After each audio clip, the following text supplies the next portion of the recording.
경찰청 생활안전국의 사무분장입니다. 주요한 내용은 여기 진하게 표시되어 있는 부분을 위주로 해서 보겠습니다. 경비업은 생활안전국 사무분장이죠. 청원경찰은 경비 업무가 되겠습니다. 풍속 및 성매매, 단속에 관한 업무인데 아동 청소년 대상으로 한 성매매는 형사국에서 담당을 하기 때문에 제외됩니다. 이 부분이 여성 청소년 업무로 착각을 할 수가 있습니다. 소년 대상 범죄 예방에 관한 업무를 하고 여성 범죄, 스토킹, 성매매 예방, 피해자 보호에 관한 업무를 하게 되겠습니다. 일일이 신고 처리를 보겠습니다. 신고자는 경찰의 신속한 출동을 바라는 마음에서 무조건 예라고 하는 경향이 있습니다. 검거보다는 구호를 우선해야겠죠. 전화를 받으면서 신고 이력을 확인해서 1시간 이내에 다른 신고 내역이 있는지 확인을 합니다. 상습적인 악성 신고자의 경우에는 다른 전화를 받기 위해서 끊겠다고 하면서 전화를 먼저 종료할 수도 있겠습니다. 성폭력 관련한 신고는 피해자가 신고를 취소하더라도 반드시 현장에 임장해서 그 내용을 확인을 해야겠습니다. 가정폭력 신고는 급박한 경우에 우선 출동 지령하고 통화를 계속 유지하게 되겠습니다. 현장 경찰관이 신고자와 통화하도록 신속하게 통화를 종료한다. 이러면 틀린 질문이 되겠습니다. 총기 사용한 신고는 현장 경찰관 안전을 위해서 범인이 현재 있는지 총기 종류나 사용 여부 등을 확인해야겠죠. 여기 오타가 하나 있네요. 인질강도 사건은 피해자 안전을 위해서 인질사건 전문 대응팀의 현장 출동을 지시를 하게 되겠습니다. 강력팀이 아닙니다. 틀린 지문으로 나옵니다. 위치정보를 보겠습니다. 위치정보의 보호 및 이용 등에 관한 법률에 근거해서 긴급 구조 목적으로 위치정보를 활용할 수 있죠. 112 신고 접수 시스템과 연결을 해서 수초 이내에 조회가 가능합니다. 요 구조자는 이런 범죄 등으로 생명 신체를 위협하는 범죄 피해를 입거나 예상되는 경우이고 실종 아동이라든가 지적장애인, 치매 환자 이런 경우에도 생명 신체의 위험이 예상되는 경우에 한정되겠습니다. 자살을 암시하는 유서 등이 발견되었다. 자연재해 등이 발생했다면 피해자에 대한 위치 정보를 조회할 수 있겠습니다. 하지만 단순 가출이나 행방불명, 연락두절 이런 사유로는 위치 정보 조회가 불가하겠습니다. 위치 추적 기술이 조금 중요합니다. 셀 방식이 있고 와이파이, GPS 방식이 있죠. 셀 방식은 핸드폰을 미국식 영어로 셀폰이라 그러죠. 휴대전화가 접속한 기지국 위치를 조회하는 것입니다. 모든 전화에 대해서 가능하고 실내나 지하에서도 가능한데 문제는 도심지에서는 수백 미터, 개발지에서는 수킬로 정도까지 오차가 발생할 수 있습니다. 가장 정확도가 낮다고 볼 수 있죠. 와이파이 방식은 그 휴대전화의 와이파이가 연결된 무선 AP, 무선 공유기 위치를 기반으로 해서 조회하는 방식입니다. 실내도 가능하죠. 하지만 무선 AP, 무선 공유기 설치가 적은 시외 지역에서는 좀 곤란하다고 볼 수 있고 위치는 셀보다는 정확하지만은 GPS보다는 다소 떨어집니다. 수십 미터 오차가 발생하는데 셀 값하고 와이파이 값이 현격하게 다르다. 그러면 셀 값을 기준으로 해야 됩니다. 와이파이 소유자가 이사를 하고 난 다음에 그 통신차에다가 이전한 주소를 알려줘야 되는데 이전의 주소가 그대로 남아있으면은 그 무슨 공유기 위치는 이전의 주소로 조회가 되겠죠. 그렇기 때문에 오류가 발생하는데 이러한 와이파이 값이 셀 값하고 너무 차이가 나면 셀 값을 기준으로 해야 된다는 의미가 되겠습니다. GPS 방식은 인공 유성을 통해서 하는 것인데 가장 정확하죠. 정확도에 대해서는 셀 방식이 가장 낮고 GPS가 가장 높게 되겠습니다. 인공 유성을 바탕으로 하기 때문에 실내나 지하에서는 안 되겠죠. 신고자가 아파트 베란다라든가 옥상에 있다면 GPS 값이 그 건물에 근접해서 표시가 될 수 있습니다. 오차는 적지만 휴대전화에 GPS가 켜져 있어야 사용이 가능하다는 그런 단점이 있죠. 지역경찰 활동을 보겠습니다. 지역사회 경찰활동, 커뮤니티 폴리싱이라고 하는데 개념을 보면은 지역중심 경찰활동, 문제지향적 경찰활동, 이웃지향적 경찰활동 이렇게 세 가지로 크게 나눌 수 있겠습니다. 지역중심 경찰활동은 지역사회와 경찰 간의 새로운 관계를 증진시키고 그 지역사회의 전반적인 삶의 질 향상을 목표로 하게 되겠습니다. 트로야노 비치 버케로라는 사람이 말을 했습니다. 삶의 질 향상을 목표로 한다 하는 부분이고요. 문제지향적 경찰활동 이 부분이 공제책에서도 문제로 되어 있죠. 경찰이 지역사회 범죄 문제에 근본적인 원인을 확인하고 해결하는 해결자로서의 역할로 전환되는 것입니다. 경찰과 지역사회가 협력할 수 있는 그런 전략들에 대해서 보다 높은 가치를 부여합니다. 이러한 문제지향 경찰은 종종 지역사회 경찰 활동과 병행되어서 실시됩니다. 문제 해결을 위한 사람 모형이 있는데 이게 중요합니다. 지금까지 시험이 많이 나왔죠. 이 과정이 계속 출제가 되었습니다. 조사하고 분석해서 대응하고 사후에 평가하는 것입니다. 이걸 섞어두면 좀 헷갈리거든요. 두 문자로 암기하면은 조석응가가 되겠습니다. 싸라 조석응가 되는 것이죠. 아침 저녁으로 빼주면 건강에 좋습니다. 일선 경찰관에게 문제 해결 권한과 범죄 분석 자료를 제공하게 되겠습니다. 일선 경찰관들에게 그런 제한권을 줘야 그 지역의 문제를 해결할 수 있겠죠. 주장한 학자는 골드슈타인이 되겠습니다. 여기 학자들은 이 문제지향적 경찰 활동에서 골드슈타인이 주장했다는 것, 이것만 잘 기억해도 될 것 같습니다. 지역의 문제를 해결하니까 좀 골치가 아프겠죠. 그래서 골드슈타인이 주장을 했습니다. 이웃지향적 활동은 경찰과 이웃과의 의사소통 통로를 개방하는 것입니다. 지역사회의 비공식적인 통제 능력을 향상시키고 경찰과의 친밀한 협조관계를 수립하게 되겠습니다.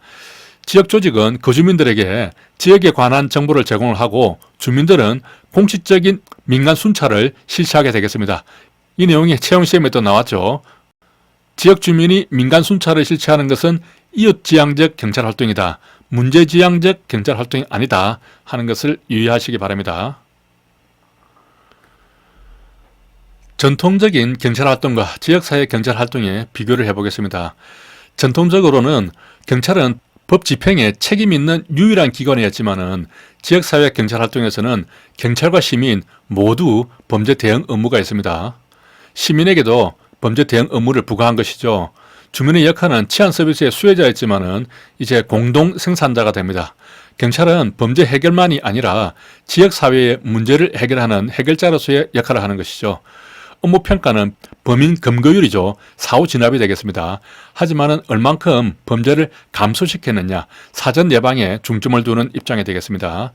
우선순위는 범죄와 폭력의 퇴치이지만은 지역사회 문제 해결이 되고, 효율성은 신고에 대해서 경찰이 얼마나 빠르게 출동을 하는가, 그 반응 시간을 측정을 하게 되겠지만은 여기서는 주민의 경찰 업무에 대한 협조도가 어느 정도 높아졌는가 하는 것으로 측정을 하게 되겠습니다. 대상은 범죄 사건이지만은 지역 주민의 애로사항이나 관심사항이 되겠습니다. 다른 기관과의 관계는 갈등적인 관계이지만은 원활한 협조가 되겠습니다. 조직 구조는 집권하고 분권하죠. 강조되는 점은 집중화된 조직 구조로서 법을 엄격하게 준수하는 책임을 강조하게 되겠지만은 지역사회 요구에 부응하는 분권화된 경찰관 개개인의 능력을 강조하게 되겠습니다. 따라서 일선 경찰의 제한권을 강화해야 된다 하는 부분이 강조되는 것이죠. 스콜릭이라는 학자가 얘기했습니다. 이름에서 꼴릭이 나오죠. 이렇게 생각하면 되겠습니다. 지역경찰의 직무에 대해서 보겠습니다. 예규에 규정되어 있죠. 지역경찰 관서는 지구대와 파출소로 규정되어 있습니다. 치안센터라든가 출상소는 포함되지 않습니다. 경직법에서는 경찰 관서라고 하면은 지구대, 파출소, 출장소까지 포함되는 개념이었죠. 우리 예규에서는 지구대와 파출소만 규정을 하고 있습니다. 관서장은 시설, 장비, 예산을 관리하죠. 집행이라는 말은 안 들어갑니다. 순찰팀장을 보겠습니다. 중요 사건을 현장에서 지휘를 하게 되죠. 관리 순찰팀에 1일 근무를 지정하게 되겠습니다. 여기에 관리팀 1일 근무 지정도 들어가 있죠. 근무일지 짜면서 한꺼번에 같이 짜게 됩니다. 관서장이 없을 때 업무 대행을 하게 되고요. 행정근무는 관리팀이 되겠습니다. 문서 접수, 처리, 각종 현황, 통계, 부책을 관리하겠죠. 시설, 장비, 관리 및 예산 집행이 되겠습니다. 위에서 보면 관서장은 시설, 장비, 예산까지 관리를 하죠. 하지만 관리팀은 시설, 장비는 관리하는데 예산은 관리가 아니라 집행이 되겠습니다. 관리팀이라고 관리라고 나오면은 틀린 내용이 되겠습니다. 사항근무자는 신고 사건을 접수 처리할 수 있습니다. 신고 사건이라고 하면은 112 말고도 일반 신고로도 접수가 되잖아요. 그런 신고를 접수를 하게 되고 또 필요하면은 순찰팀에게 무전으로 연락해서 현장에 나가보도록 합니다. 그런 식으로 처리하게 되는 것이죠. 이 신고사건 접수 처리 업무를 상황근무자가 아니고 순찰근무 업무가 아닌가 이렇게 헷갈리면 안 됩니다. 시설이나 장비의 작동 여부를 확인합니다. 관리하는 것은 관리팀에서 하죠. 작동 여부는 상황에서 합니다. 중요 사건 사고를 보고하고 전파를 하죠. 요 보호자, 피해자에 대한 보호나 감시를 하게 되겠습니다. 상황 근무자만 두 문자로 좀 암기를 하겠습니다. 신작, 중요가 되겠습니다. 신작은 항상 중요하죠. 순찰 근무는 사건 사고 발생 시 초동 조치를 하고 보고 전파가 되겠습니다. 초동 조치란 말이 나오면은 순찰 근무 업무가 되는 것이죠. 그냥 신고 사건 접수 처리는 상황 근무자가 되겠습니다. 통행인 및 차량에 대한 근무 검색을 하는데 아래에 경계 근무에 보면은 불순분자 및 범법적 색출을 위한 통행인 차량 근무 검색 이렇게 되면은 순찰 근무가 아닙니다. 이러한 색출을 위한 근무 검색 근무는 경계 근무가 되겠습니다. 일일이 순찰 및 야간 순찰 근무는 반드시 2명 이상 합동으로 지정을 해야겠죠. 비상이나 작전 사태에서 차량이나 선박 등을 통행 통제하는 것은 경계 근무가 되겠습니다. 이 근무도 2명 이상이 합동해서 근무해야 되겠습니다. 순찰과 경계는 2명 이상이다. 이렇게 기억을 하시고, 자, 기타 근무로는 위 근무에 해당하지 않는 근무죠. 대기 근무는 휴식을 취하는 것인데 무전을 청취하면서 10분 내로 출동할 수 있는 상태를 유지해야겠습니다. 필요할 때는 휴게나 식사 시간도 대기 근무로 지정을 할 수 있습니다. 이 지역경찰 근무가 지금 현재도 지구대나 파출소에서 근무하고 계시는 분들도 하는 업무에 대해서 규정에 대해서는 잘 모르는 경우가 있습니다. 맨날 하는 근무기 때문에 내가 이걸 왜 모르겠느냐 하는데 문제로 나오면 상당히 헷갈립니다. 비슷한 것들이 많아서 잘 비교를 해야 되겠습니다. 다시 한번 강조를 하면은 지역경찰 관서장은 예산을 관리하죠. 관리팀은 예산을 집행하게 되겠습니다. 그리고 상황 근무는 시설이나 장비의 작동 여부를 확인을 하는데 관리팀에서는 그것을 관리를 하죠. 이렇게 비교가 됩니다. 순찰 근무는 통행인 차량에 대해서 근무 검색을 하지만은 경계 근무는 불순분자 등을 색출하기 위해서 근무 검색하는 겁니다. 상황 근무는 신고 사건의 접수 및 처리를 하고 또 보고 및 전파를 하는데 순찰 근무는 초동 조치를 하게 되겠습니다. 지역경찰 동원은 근무자 동원을 원칙으로 하겠죠. 불가피한 경우에는 휴무자를 동원할 수도 있습니다. 정원관리는 시도청장이 관리를 하는데 지역경찰 정원 충원 현황을 1년에 2번 이상 점검하게 되어 있습니다. 보통 상반기 인사가 끝나면은 그때 점검을 한번 하고 또 하반기 인사가 끝나면은 점검을 하죠. 교육은 시도경찰청장, 서장은 교육을 실시해야 한다 이렇게 되어 있는데 그 세부적인 기준은 경찰청장이 따로 정한다 이렇게 되어 있습니다. 시도청장이 아닙니다. 이 부분이 시험에 나왔었죠. 근무수첩은 다 쓰고 나더라도 3년 동안 보관을 해야 합니다. 경비법을 보겠습니다. 종류는 시호, 신기, 특이죠. 시설경비, 호송, 신변보호, 기계경비, 특수경비 이렇게 5가지 종류가 있겠습니다. 최순실의 조카가 장시호였죠. 시호가 신기하고 좀 특별했습니다. 시설경비는 경비 대상 시설에서 도난, 화재, 혼잡 등으로 인한 위험을 방지하는 것이고 호송은 운반 중인 현금이나 고가품 등 물건에 대해서 위험 발생 방지를 하는 것이죠. 신변보호는 사람에 대해서 하는 것입니다. 이렇게 물건과 사람 구별되죠. 기계경비는 경비 대상 시설에 설치한 기기에서 감지 송신된 정보를 경비 대상 시설 외의 장소에서 설치한 관제시설의 기기로 수신하는 것입니다. 이 관제시설은 경비 대상 시설 내에 있으면 안 되겠죠. 그 안에 있다면은 바로 시설 경비가 되어버립니다.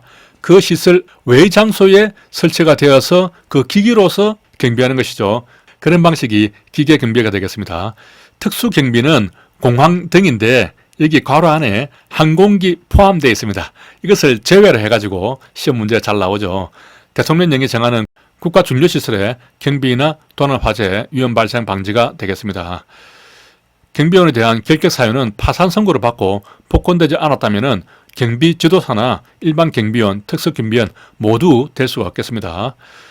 허가는 법인만이 신청할 수 있습니다. 신청하게 되면 시도청장이 허가를 하게 되겠죠. 허가 사항은 2가지만 있습니다. 신규, 도급받아 행하고자 하는 경비 업무의 변경, 신규와 경비 업무 변경하는 이 두 가지 경우에만 허가를 받아야 되고 그 외에는 모두 신고사항이 되겠습니다. 허가의 유효기간은 5년이 되겠습니다. 경비할 때는 경비 옷을 입죠. 경비 옷에서 5년을 연장할 수 있겠습니다. 신고는 시도청장이 하는데 영업을 폐업하거나 휴업했다. 이것은 신고 대상이 되는 것이죠. 신규는 허가지만은 폐업이나 휴업은 신고 대상입니다. 법인의 명칭이나 대표자, 임원을 변경했다. 법인 주사무소나 출장소를 신설했다. 출장소를 신설하는 경우는 신고사항이 되겠습니다. 이전 폐지 마찬가지입니다. 기계경비 업무를 위해서 관제시설을 신설했다. 이 경우도 신고사항이 되는 것이죠. 이전 폐지도 마찬가지입니다. 특수경비 업무를 개시하거나 종료하는 경우 이때는 신고를 해야 되는데 특수경비 업무에 한해서 개시나 종료할 때는 신고하도록 되어 있죠. 다른 시설경비라든가 기계경비라든가 이런 경우에는 개시 종료할 때 신고해야 될 의무가 없습니다. 집단면허 현장을 보겠습니다. 집단면허 현장에는 반드시 경비 지도사를 선임해서 행안부령에 따라서 경비원을 지도 감독해야 합니다. 여기서 행안부령이 나오죠. 이렇게 법률에서 행안부령으로 바로 위임이 된 것이 7가지가 있었죠. 읊어 보면 항복지 집단 귀하생 이렇게 암기했습니다. 집단이 나오니까 집단면허 현장 근무는 행안부령에 따라서 해야 한다. 이렇게 기억을 할 수 있겠죠. 집단면허 현장에 경비 인력을 20명 이상 배치를 하려고 한다. 그러면은 집단민원이 발생하기 3개월 전부터 그런 경비원을 직접 고용을 했다면 몰라도 그런 경우를 제외하고는 경비업자에게 반드시 도급을 맡게 합니다. 이렇게 도급을 맡겨줘야 경비업자들도 먹고 살죠. 경비업자는 도급을 의뢰받은 경비 업무가 위법하다, 부당하다, 그럴 때는 반드시 이를 거부해야 합니다. 여기 집단면허 현장에 종류가 나와 있는데 이것들을 조금 유의 깊게 봐야 됩니다. 일반적인 집회 시위 장소는 집단면허 현장에 들어가지 않습니다. 이것은 경찰이 관리해야 되는 장소인 것이죠.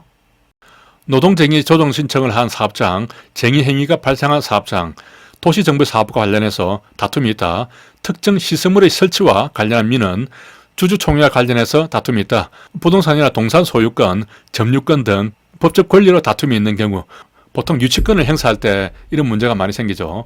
100명 이상이 모이는 국제나 문화, 예술, 체육, 행사장이 되겠습니다. 그리고 행정 대집행을 하는 장소가 되는 것이죠. 여기 보면 모두 어떤 민원이 있는 장소거든요. 그런데 이 경우만 행사장이 되겠습니다. 일종의 혼잡경비에 해당하는 것이죠. 이때는 100명 이상이 되겠습니다. 아래 내용을 한번 보면 공연장 외의 장소에서 1000명 이상이 운집이 예상이 된다. 그럴 때는 공연장 운영자는 공연 14일 전에 재대처 계획을 지자체에 신고를 하고 또 변경사항이 있으면 7일 전까지 신고를 해야 되거든요. 이런 내용이 공연법에 규정되어 있습니다. 나중에 경비 파트에서 나오는데요. 여기서 그 14일과 7일이 중요하거든요. 이때는 공연장 외에서 1000명 이상 모이는 경우를 말합니다. 여기 집단민원 현장은 100명 이상만 모여도 집단민원 현장이 되는 것이죠. 이렇게 서로 헷갈리지 않도록 해야 되고요. 공제책에 보니까 집단민원 현장이 아닌 것을 골라라 하는 문제가 있어서 이것도 두 문자로 한번 간단하게 외워보도록 하겠습니다. 여기 두 번째부터 보면 도시주부가 되죠. 100명 대노한 현장이 집단민원 현장이 되겠죠. 집단민원이라고 하면은 도시주부 100명이 대노하는 것입니다. 이렇게 간단하게 두 문자를 기억을 해두면은 혹시라도 이런 문제가 나오면은 곤란할 수 있습니다. 여기까지 하겠습니다. 수고하셨습니다.